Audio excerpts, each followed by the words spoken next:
All right, so let's talk about Academics and everything that's been going on with DJ Academics lately. So he had a live stream where he was breaking down his whole dynamics of his relationship with this girl that he was dealing with, Cheyenne.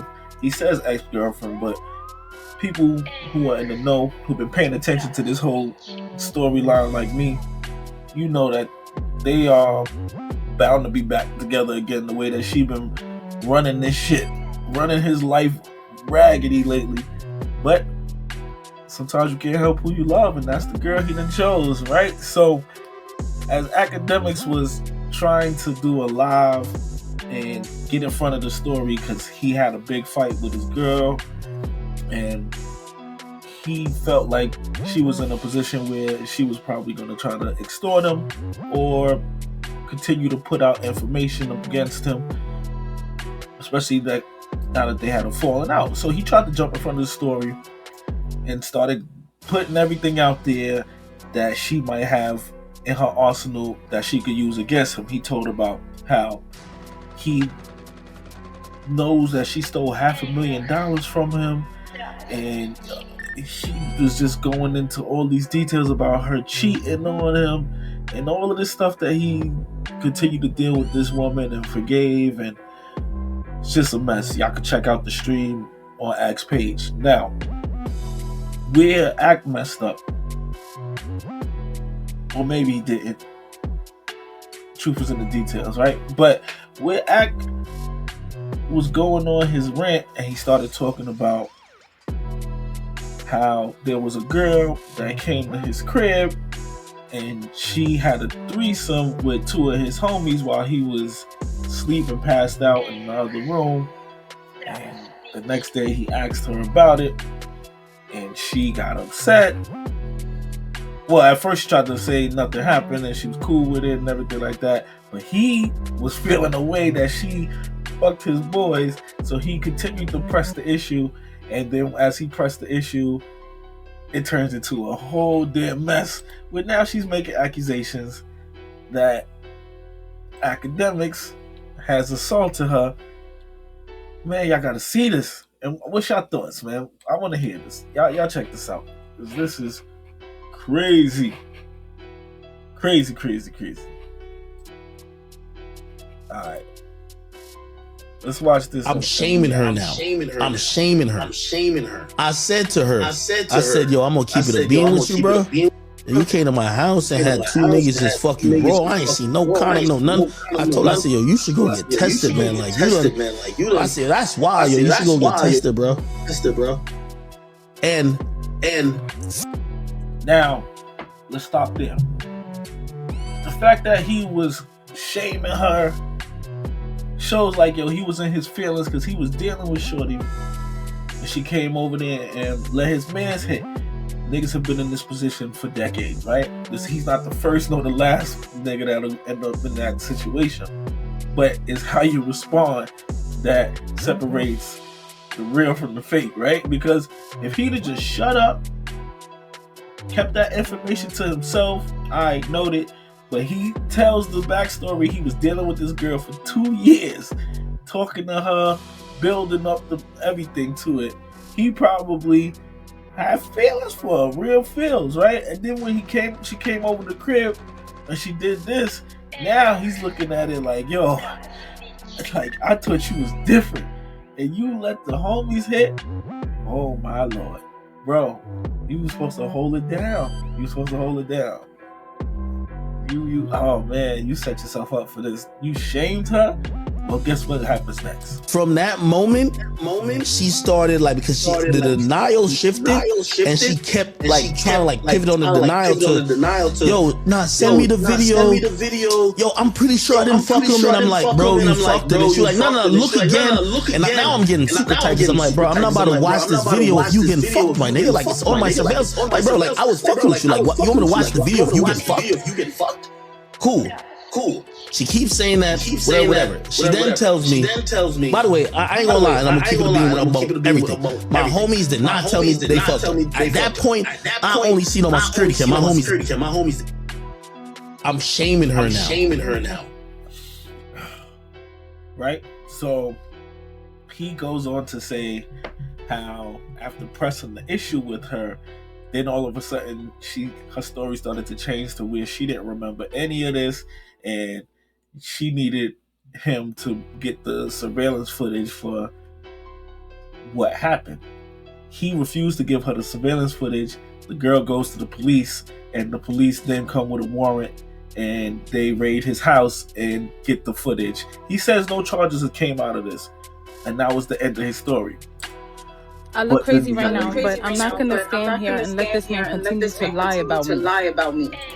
So this is Miss Zaya, the young lady who he spoke about in the video we just watched, and she is now saying, not only did that happen, but you was a part of it, Act. You assaulted me too.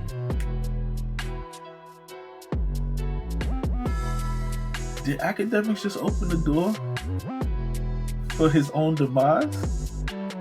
Like, we know women, especially the black women, are not feeling him right now. They've been not rocking with dude for quite a little while now.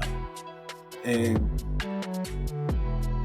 this might be the straw that breaks the camel's back in a sense, because it's like, yo, can he recover from this?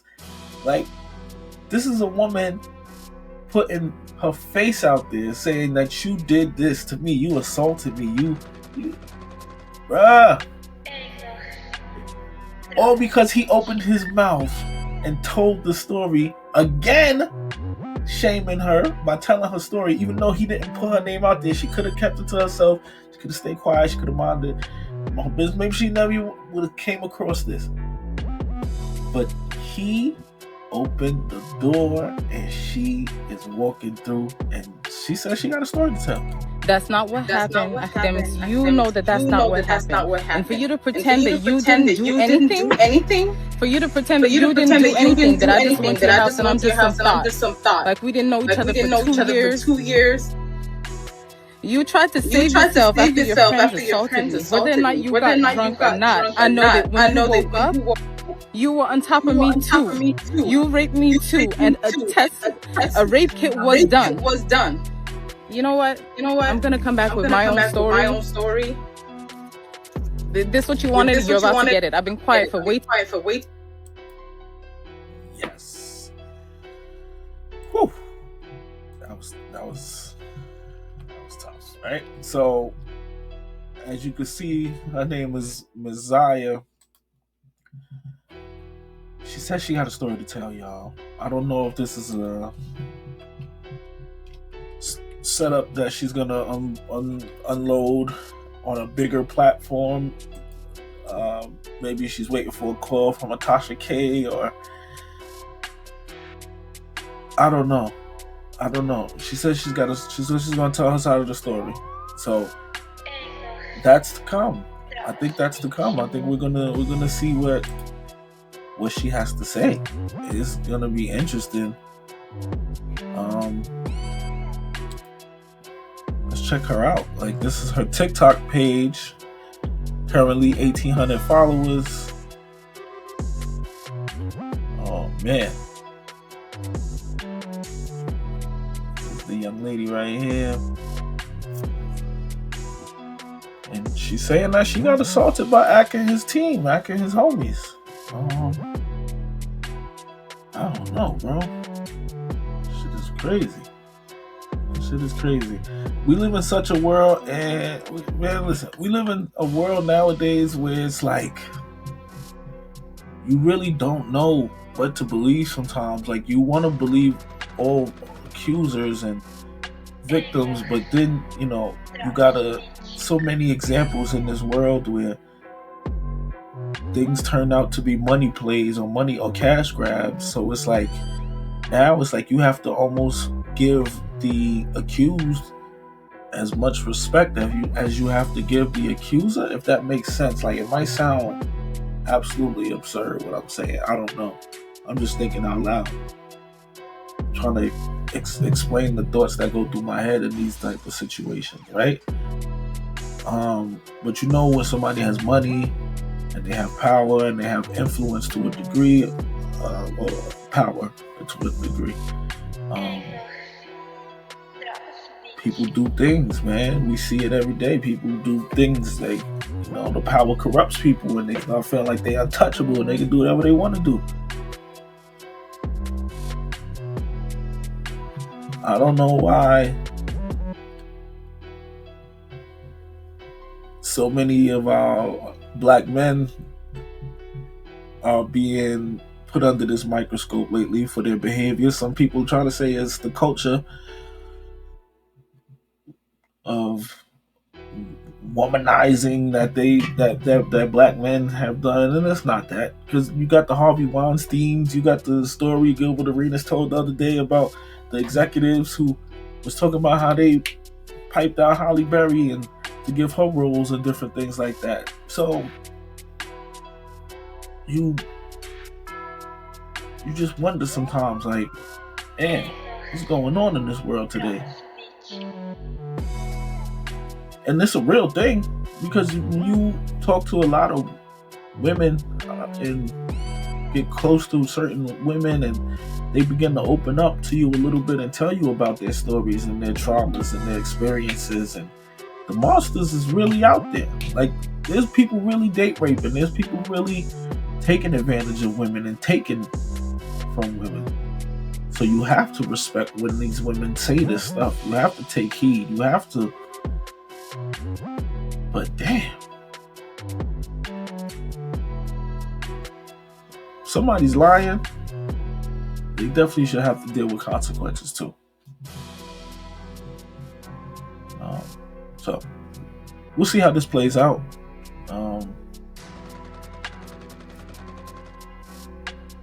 I don't know. Ack says that Ack's story. Ack tells a completely different story. He said the homies hit it, and he didn't even see her till like the next day. She said, "You woke up and you was on top of me." What the hell is going on? Wow. That's a heavy one. Man, peace and prayers for this young lady, man, because that's not